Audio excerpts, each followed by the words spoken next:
Welcome to the Leadership Labs with DeepTech.ai, a podcast where we delve into the fascinating world of deep tech entrepreneurship, company founders and venture capitalists. I'm your host, Anthony Kelly, and I'm thrilled to have you join us in this exciting journey. In each episode, we explore the minds behind groundbreaking technologies, the visionaries who dare to push the boundaries of innovation, and the investors who fuel the growth of tomorrow's game changers. Hey Manuel, how are you? Hey, good, Anthony. Nice to meet you. Good to have you here, Manuel. We're joined today on the show by Manuel Heckmann, who is an entrepreneur and investor. Currently, currently enjoying some remote work in Portugal. We've talked a lot about that. Look, tell us what's Portugal like? What's life like on the beach?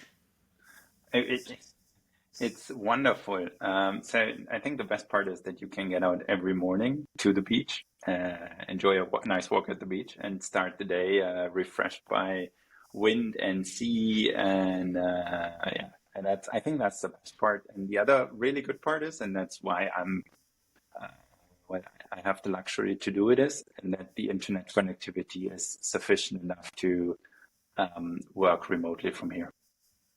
Oh, God.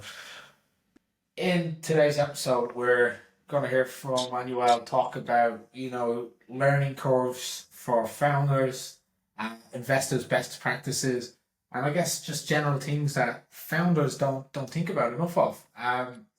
But before we sort of jump into these things, Manuel, why don't you just tell us a little bit about you, your background? I want to go a little bit further back, not just where you've went to college and where you've worked, but what made you be so driven and motivated as an And adult from your childhood life? that's an interesting question. So, but then we really have to go back way early. Um, Not really sure if it's the reason why I had the grip and endurance to start in total, I think, three companies. But the exposure to technology happened for me very early. So I got my first computer around 87, 88 from my mom. That means I was 8, 9 years old. Um, Not sure why, but apparently I really started enjoying it so much. So I built like my first QBasic program. I started to experience or play around with Ball and Pascal. So I kind of was set up for this one. Um, and it also basically turned into one of my first, if you want to say, ventures. So I had difficulties to learn Latin vocabularies. Uh, I really had a struggle. And so basically, the first computer program that I wrote was a database for learning my irregular verbs, I think you call it in Latin language. Uh, that really improved my grades in the subject. And so I started selling it to all my schoolmates. And so basically, I was selling 3.5 inches floppy disks with a piece of software, let's call it a database with an executable and a small interface to my classmates, to my schoolmates. And at a certain point in time, I bought a new computer from the margin or the profits. And my mom asked me what I'm selling in school, and of course you can imagine what her Yeah, imagination yeah. was. I And can I was imagine what any 13, 14 parent would years old. think. Exactly, and so no, it was very innocent at that point in time, and it turned into, let's say, the love for technology, the love for computers stayed. I ventured a little bit away from it, more to the business side. Um, Also, frankly speaking, because in then the gaming days came, and Doom was very big, and we played a lot of Command and Conquer, Red Alert, and Tiberian Sun and stuff like that. So, and we played it in like these, at that point in time, we called it LAN parties. So we basically came together, all bringing our big desktop computers and switching and stuff like that. And I was always the first one who either got killed or lost. And so I basically turned into the guy who was organizing the whole things. And so Was I that became was that so you the could take organizer. part? And then at a certain point in time, I realized that you can really make a lot of profit with that. And so I had this kind of combination of business and technology to a certain extent. Venture forward, it was then time for uni. The first trial didn't really work out, so I basically ventured out, worked and traveled around the globe, particularly in Asia, and then returned and went to university again and studied political science, and cultural anthropology and law, and graduated in there.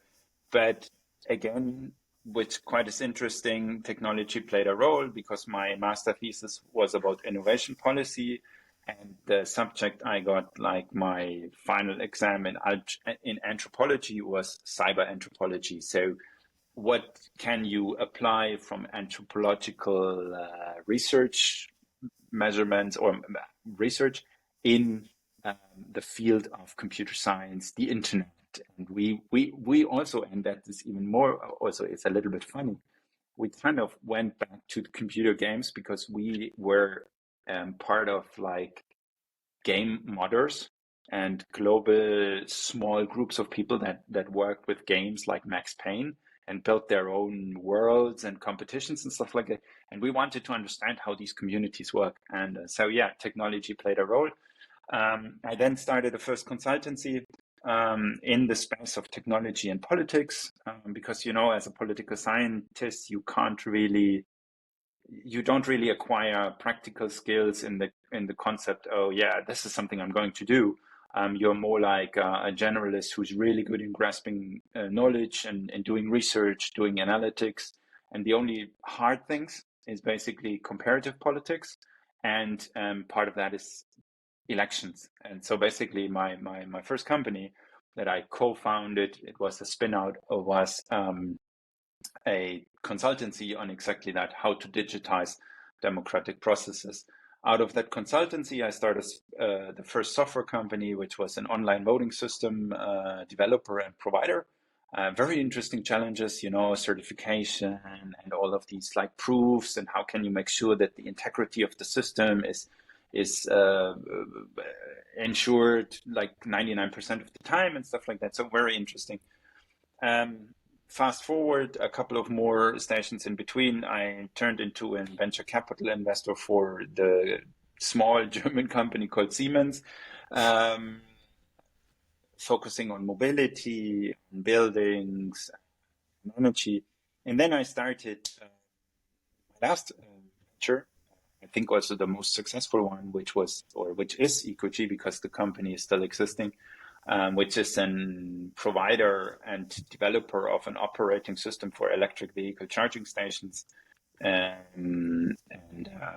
left as a management or leadership member last year, became a consultant, a freelance consultant, and now I work at the intersection of startups, scale-ups, growth, and investment. Incredible story. I mean, so many things that I could dissect out of that and just ask you question on question for. One that just blows my mind is that your mum bought you a computer when you were 9. You don't know why. Like, I wonder, did she have an idea? I mean, because tech wasn't around then, right? So to say, "Oh, my son's tech savvy," didn't exist. But she went and bought you a computer.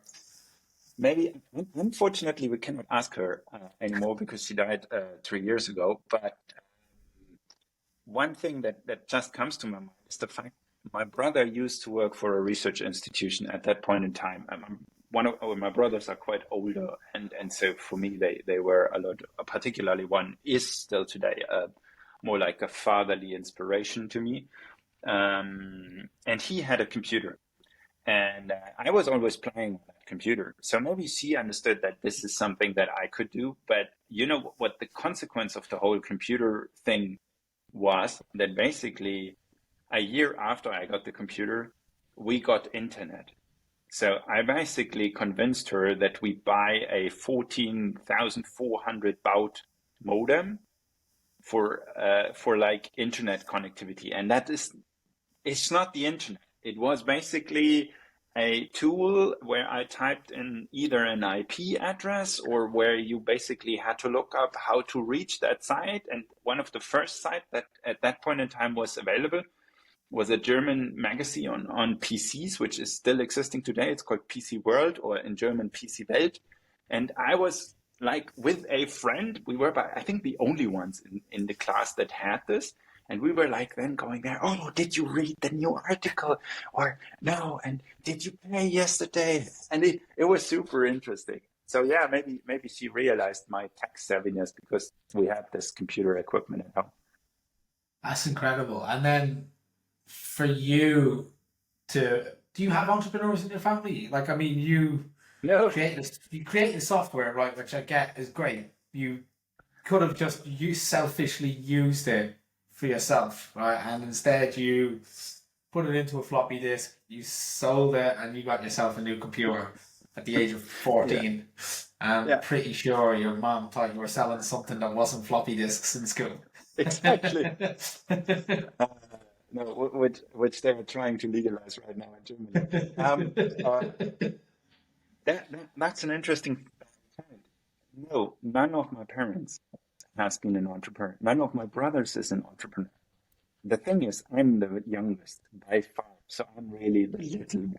You know, everybody like fostered me and said like, "Oh, the little one, give him enough food." Maybe that's also the reason I why I'm mean close to that 2 meters. you could have been babied. You know, Yeah, yeah, it could have went the other way. So I mean, yeah. yeah. But one thing particularly my mom, because she was born basically when World War II started, and she she had to suffer from the consequences, let's say like that, in certain ways. And when she was very very young, she kind of experienced poverty significantly. Yeah. So she was always pushing to be successful, to be good in school. You know, she was. It's still something sometimes not struggling, but remembering in the sense that she was always pushing like for good grades. And if you brought home an average grade, she was like, "Oh, come on, that goes better, and you need to learn more." And so partially of that drive probably comes from that, but also there's this awareness that it can be gone immediately, like any kind of form of wealth is probably temporary if it's material wealth. And you can only really build up or embrace the inner wealth. And you have to trust yourself because ultimately you're the only person you can trust. And that was really something she, I think, in me, even more than in my brothers, she ingrained because when she had me, she was already in her 40s. And so she was a very experienced woman and mother, Yeah. and she was really pushing that one. Do you know what I found out recently? I think it was a study. Now, unfortunately, the study was done on rats because it's very hard to very hard to convert into humans. But it's basically they were able to put up like the fear of failure is a bigger motivator than the drive for success. Yeah. So it was like And rats. They put weights on their tails, and like if they took the weight somewhere, they got a reward, which is cheese. And they done it very slowly, and then they put the same test in, and at the top they had the cheese, and then down the bottom they made the cat noise, and you better believe they got the cheese a lot quicker when the cat noise was there. and partially you can translate that to founding companies, and it's not necessarily the fear of failure, but it's scarcity. And when your resources are scarce, you're sometimes more creative, uh, and you're more driven to reach a certain point. It's a very fine line. And I argued a lot with my former boss at Siemens about it because he was a pure Silicon Valley venture capitalist, and so very, very libertarian almost. And we argued a lot about it, but it's true. It's not necessarily about this. You need to set the bar super high. It's more like this: resources are scarce. Yeah. So money is scarce, people are scarce, material is scarce. Then you really start understanding how I can improve and how I can be better. At least for me, is a reason. I've been quite active at this intersection of corporate and startup. This is when you think about why are startups faster and why are they probably better at a certain point in time than a corporate. And when we talk about the product development and stuff like that, maybe not necessarily about delivery and like mass manufacturing and stuff like that, but at this very beginning, because they have to find creative solutions. And there's also the saying, I don't know who coined it, but that when you solve a problem that you have by yourself, the solution is also something that others can use and relate to. And when you imagine the big corporate, the people sit there and they think like, oh, which problems could people have? And it's kind of far away from what the reality is, and where you really are in the situation that you need to find a solution.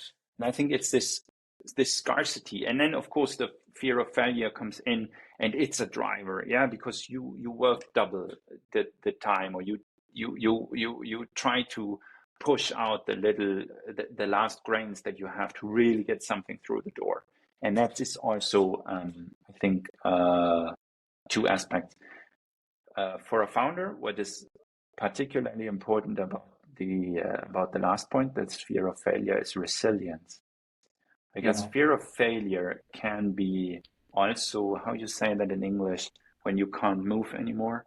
So you're basically stuck. And fear of failure can do that to you. Crippling.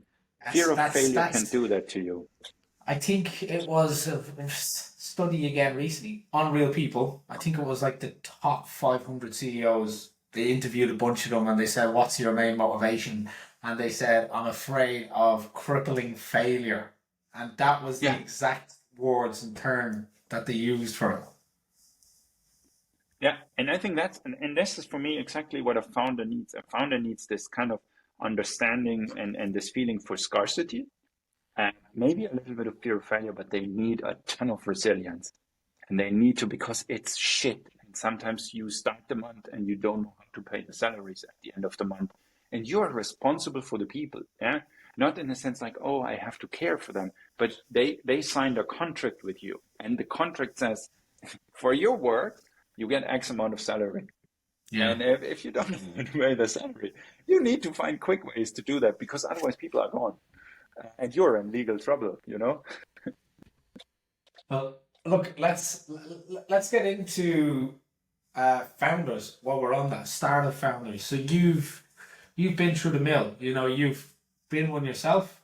You've coached them yourself. You've been part of programs where you would bring up, like, basically the most junior of founders in experience possible, venture builders.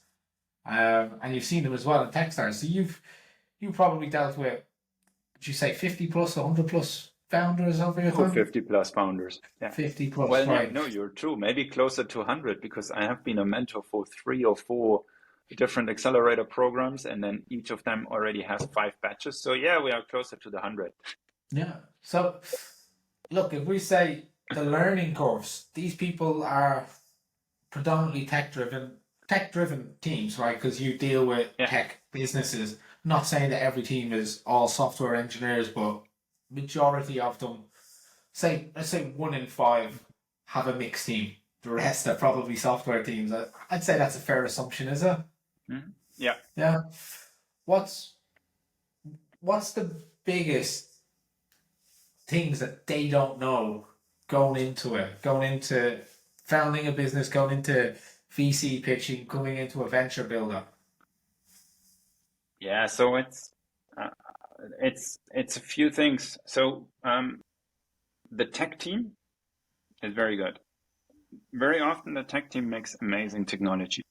And it comes back to this, like, what's the problem? What's the product? What's the product market fit?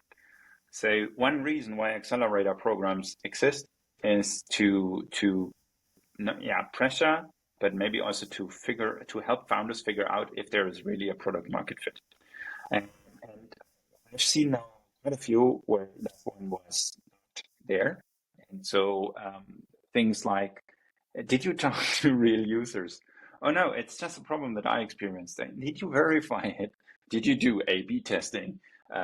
Do you have a community? Do you have potential customers? Yeah?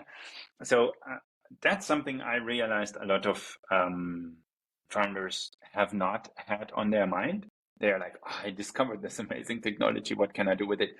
That's really cool. But then very, very, very soon in the process, after you had this idea, there needs to come this validation. And you can do this validation by your own.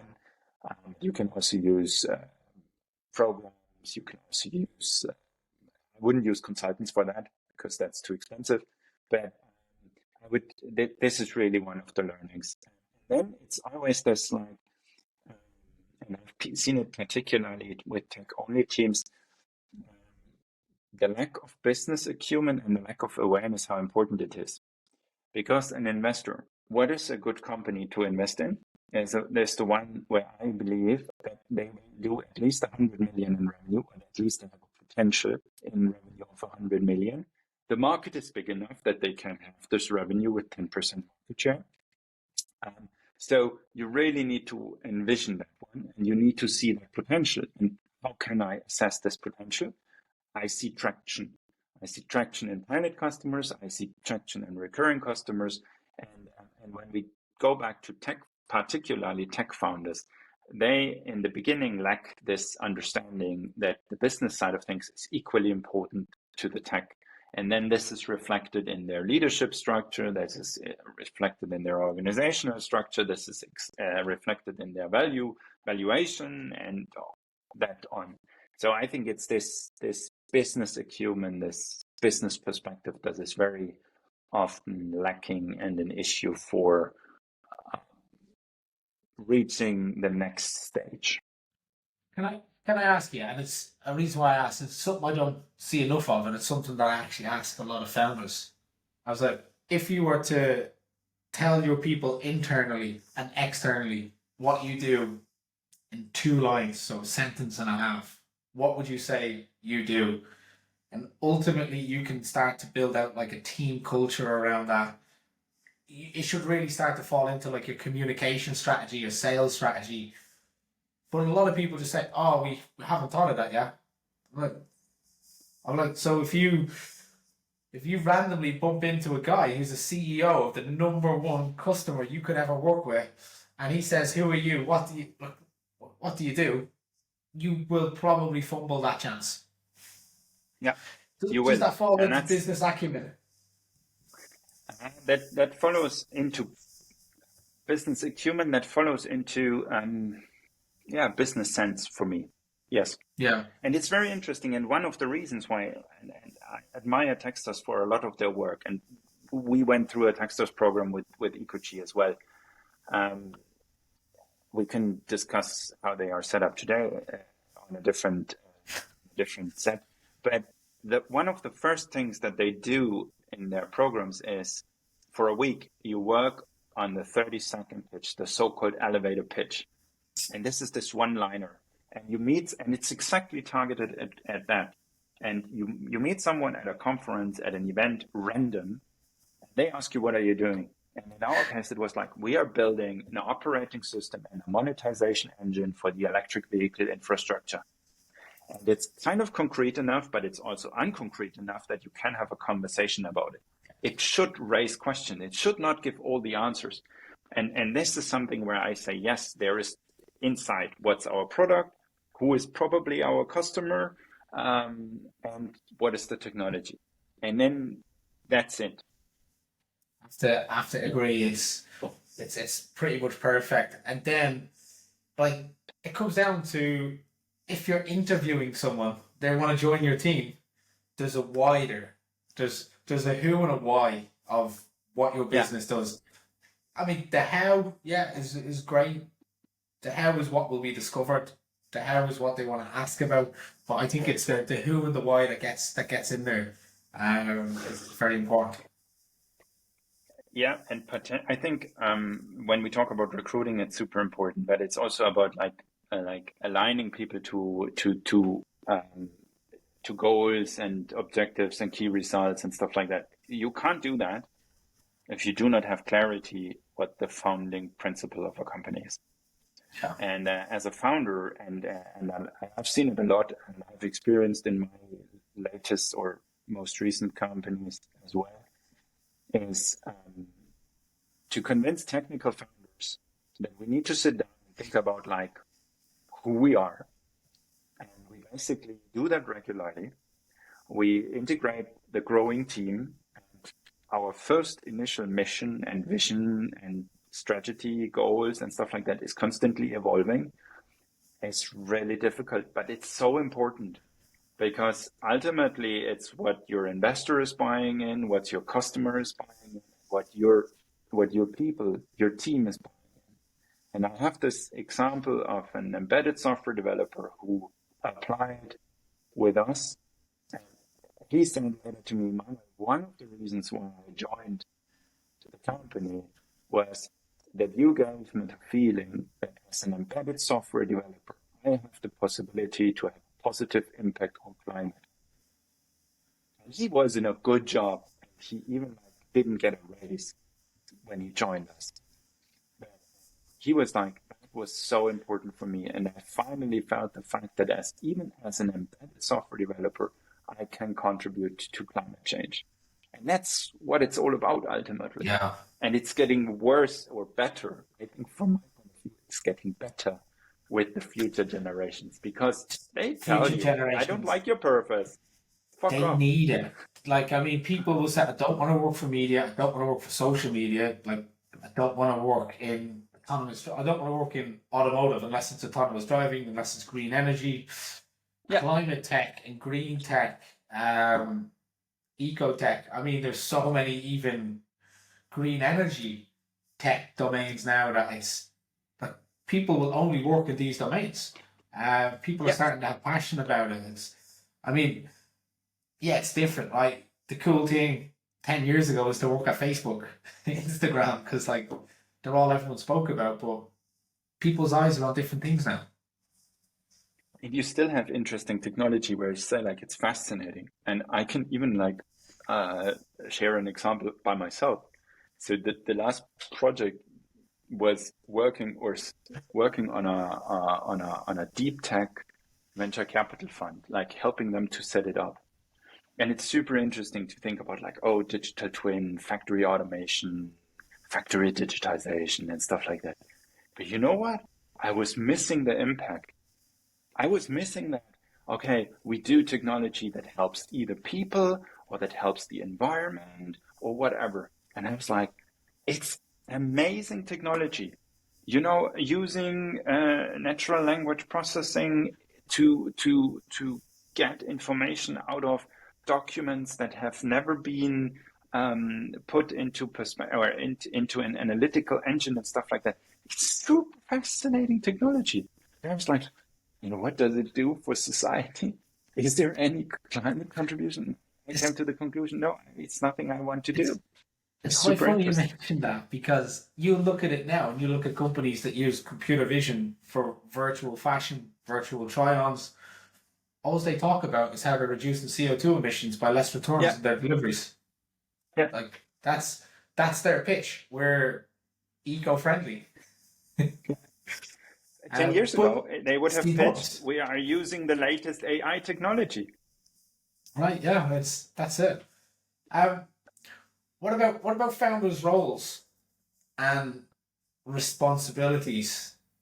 And ultimately, as they grow and scale, how do they maintain their roles and responsibilities and grow in departments? Early founders, from who you've met in your own experience, how often do you see this? I think this is probably one of the biggest challenge for founders throughout their entrepreneurial journey. Particularly, I believe when you receive venture capital, because what is expected that you make use of the investment and that you grow the company, and growth happens on multiple angles. Yeah, it happens on grow the customer base. It happens on grow the team, it's happened when you grow the appearance and stuff like that. But particularly when you grow the team, it means you are not only hiring interns that report to you, but you should not, honestly. I think you should hire experienced people because they can do the job much better than you are doing it. And the challenge is to let go and to give people the space and to give them the responsibility and to honestly lean back and let them do their job, because your role is changing, or it's an evolution in the sense like you're still the guiding principle. You're the leader. You are also sometimes very involved in certain aspects. But what you try is you try to find people that are better in certain domains than you are. And that only works if you understand that you need to let go and that you need to trust these people. And this is probably, as a founder, one of the biggest challenges, because it's your baby. It's like the little one that you built, you gave birth to that, and suddenly somebody else comes and influences it. And I can totally understand why that is difficult, but it's necessary. If you want to be successful, you need to let go, you need to lean back, because then you get the best people. Because the best people, they might not have this idea that you had initially, but they might know and they might have the experience how to get a customer, how to set up the processes and the structures, how to hire amazing people because they know them from previous adventures and stuff like that. So I think this is really the biggest learning and the biggest challenge for young founders, but it's also for experienced founders, because very often experienced founders have this attitude to say like, well, I have done it already 4 or 5 times, so I tell you how it is done. So a little bit of arrogance, which is related to the fact that they have really done it a couple of times, but probably there is now somebody out there that is much better than them in this, and so give it to that person. What areas, if you could give them away last, would you? So you staying as a hands-on founder, having influence. Like, look, obviously, first one you'd like to give away would be finance, unless you're a finance person. But you wanna lead the business, so you break it down: sales, marketing, customer facing, customer exploration. You got the tech teams, you got business operations. So there's three founders. Which areas would you like them to give up last? So pivot, if they're all three tech guys, pivot into different areas so that they can keep that influence within the business, but weigh them in as if like, what is most valuable as a founder? Where will they impact their people the most? Still being hands on in the trenches. So the first one for me is strategy, because understanding where a company is going, and translating that vision and broadcasting that vision internally, that is a founder's job.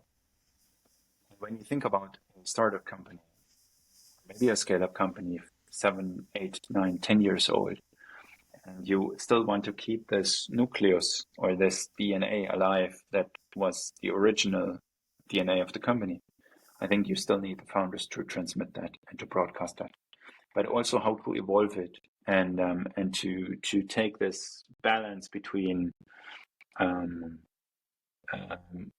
let's say heritage and modernity. And the second part that I think founders should always be involved in is hiring, because it gives you an insane amount of credibility and it shows that you really care about the business when you appear in an interview. And maybe not only the last one, so like, okay, now you have to still meet our founders, but maybe somewhere intermediately, and surprise the people, sometimes even respond to an email and they go, oh shit, the founder wrote me. Yeah. So I think it's these Very two good point. aspects where I believe you always need to be in. And then there's a third one, and that is investor relations. And that's not finance, but investor relations. And investor relations, it requires the founders, and particularly fundraising requires the founders. Excellent topic to leeway us into the next part. Look, you've worked with VCs before. You're an investor. Look, if we were to talk about the best practices, the best advice you could give anyone looking to meet or get financing, where do you start? How you say that? Build a tribe, build a community of followers, and you can do that among VCs. And don't expect them to sign the check after the first conversation.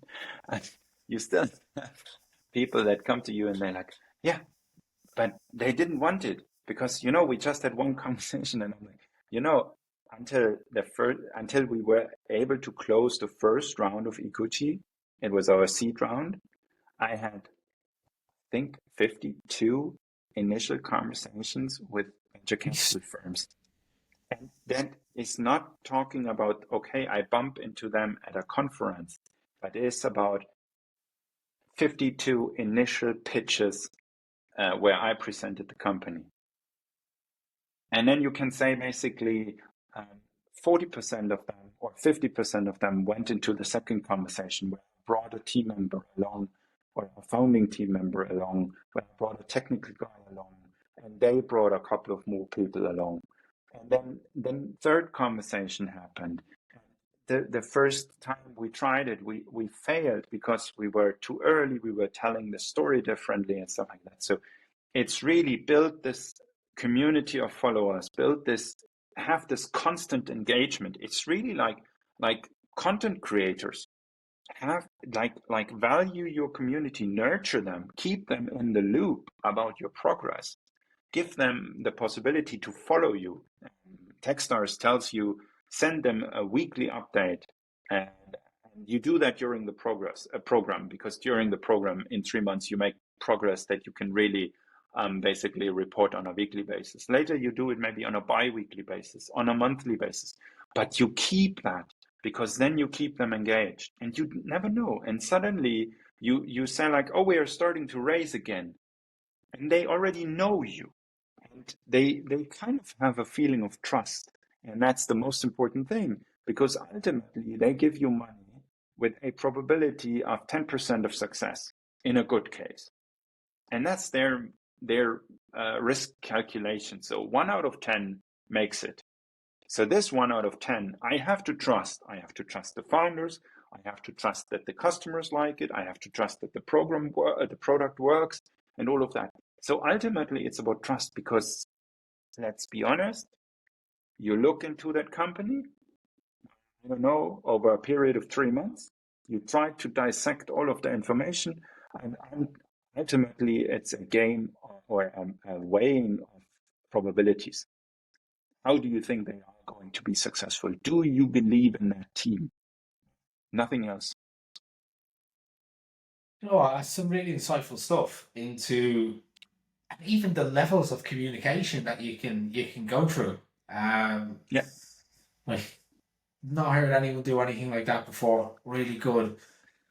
How about, like, let's talk the numbers. Appreciate you've got a more business background than most, right? So you may have known this a little bit more than what other people would have expected it to be, right? How deep do you need to know them? Do you need to, like, again, I'm a sales guy, right? So I would be able to tell you, here's my top 10 customers. We have one customer in a similar demographic. They're this size. They're spending X amount of money with us. We're only doing 10% of their business. We could scale that up to 100% if we were successful with this product role that I've got. To achieve our sales targets, we might only need 2 more customers, right?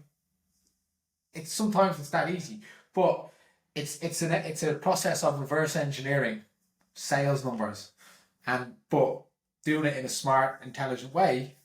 Is that something we see enough of, or you've seen enough of Are people that prepared around the numbers?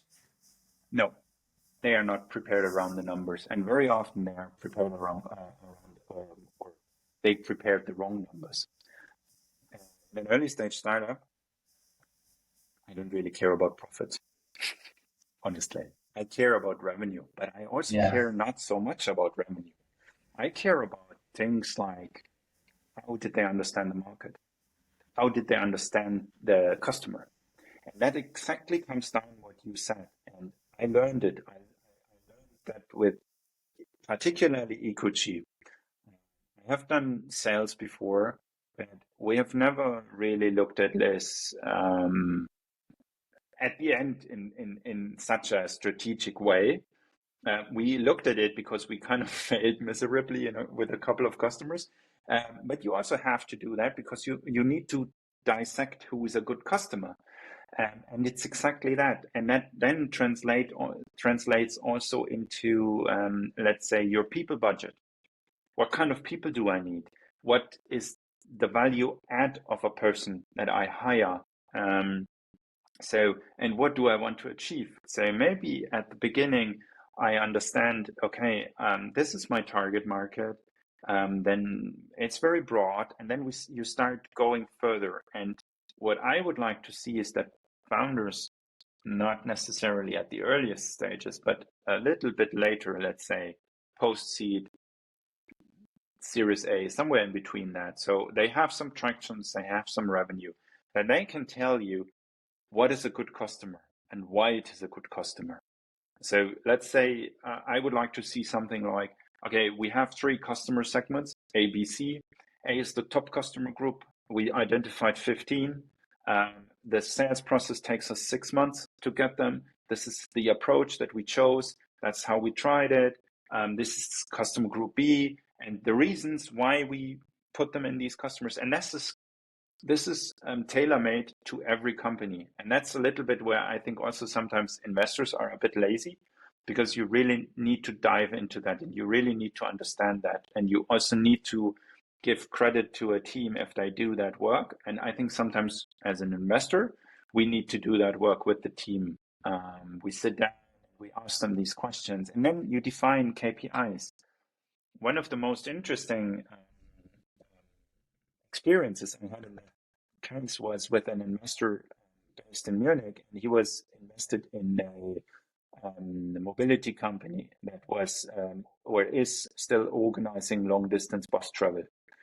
And what he opened was, he shared that with me because I wanted to understand how we could set up reporting at Siemens Venture Capital at that point in time.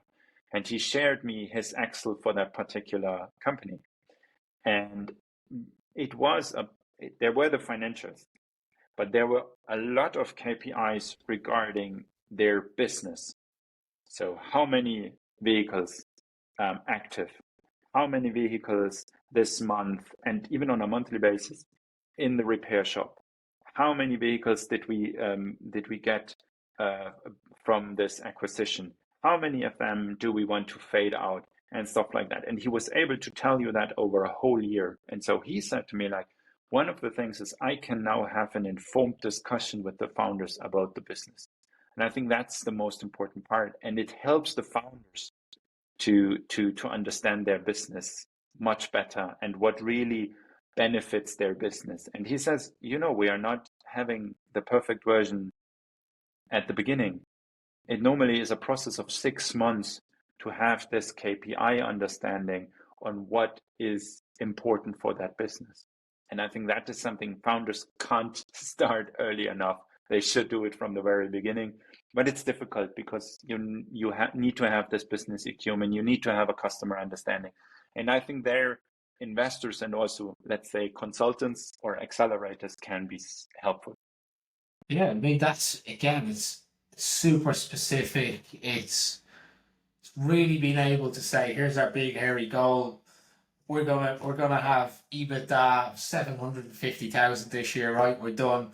So, right, if you're in a vehicle-based industry, what's a vehicle repairs cost? On average, every 18 months, you need a new bus because you've got a fleet of 50, right?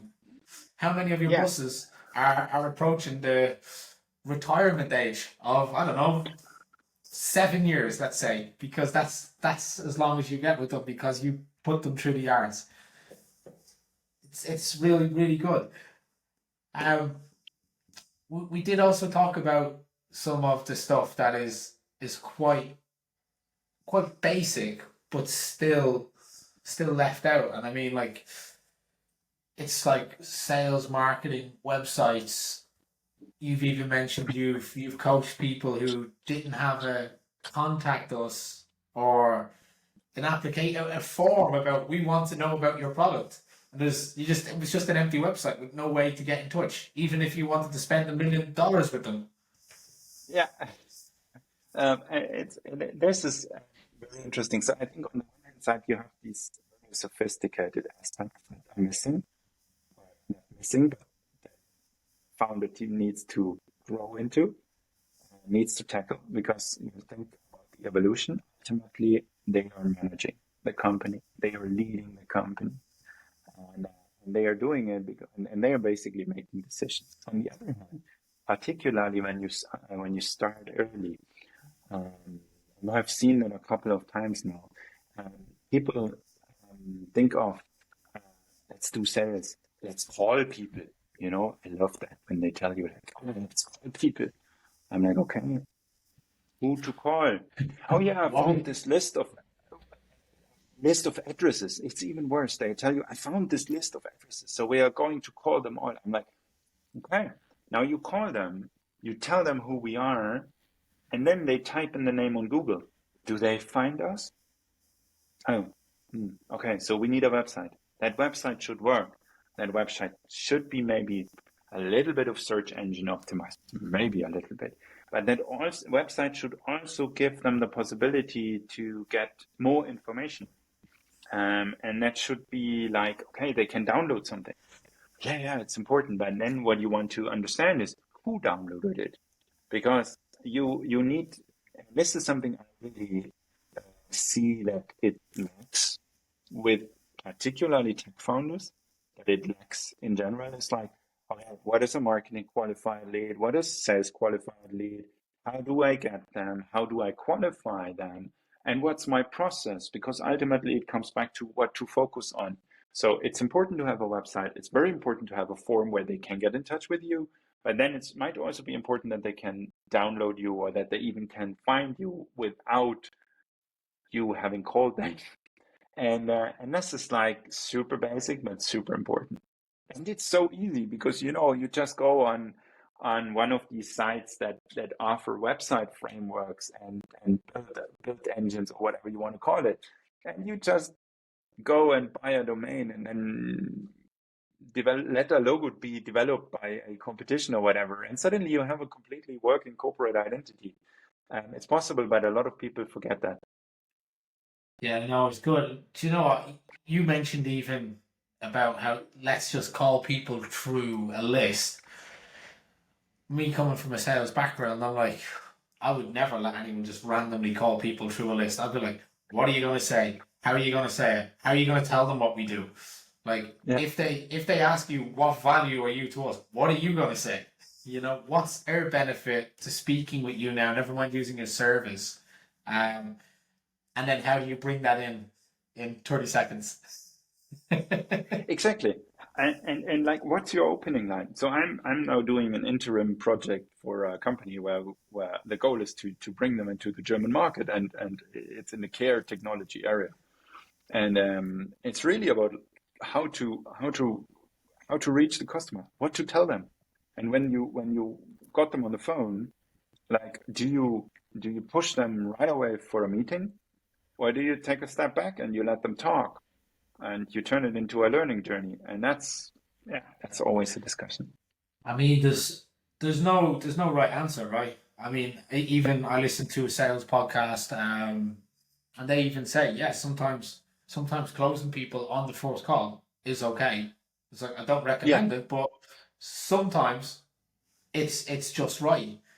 If you get all the information you need, if it's all right, if you're cheaper, providing better services, They're happy to do it. They're the business maker, as the business decision maker. It's all just there.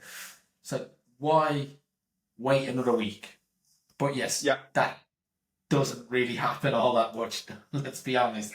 But I think a lot of it comes down to experience, knowing the person, knowing the environment.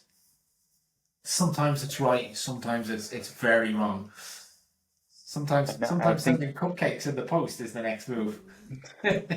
yeah, I, funny story. When I first went to university, I was part of a junior enterprise. So it's basically a student consulting company. And we did like these, how you say, campaigns where we wanted to acquire new customers, and we were in a consultancy. And so one of the campaigns was, the slogan was like it's a German saying that they should not put honey around your mouth, or we want to put honey around your mouth. So we want to tease you with honey. And so what we did, we sent people a glass of honey in the mail. Excellent, The excellent. best part was some called us back and said like, what the hell? Why did you send us a glass of honey? It broke. Now it's everywhere over my, my table. We were like, okay, that's not intended, but still, can No, we have a conversation? no, have you? I used to. This is very cheesy. I used to send out lottery tickets, and I used to Yeah, sign the back of them. Take a chance on me from Anthony, and yeah, I'd send them out to the people I used to want to work with. Look, yeah, it worked. There's no doubt about it. It did work. It got me responses, and it got me responses for the cost of €4 or €5. It was okay. yeah. And and I think what is also very important, you need to understand, and I think that really comes down to that, B2B versus B2C. I think like, particularly when we talk about B2B, simply trying to call people is not the right way, but you could try cold calling, but I rather have people already have heard of you, and you kind of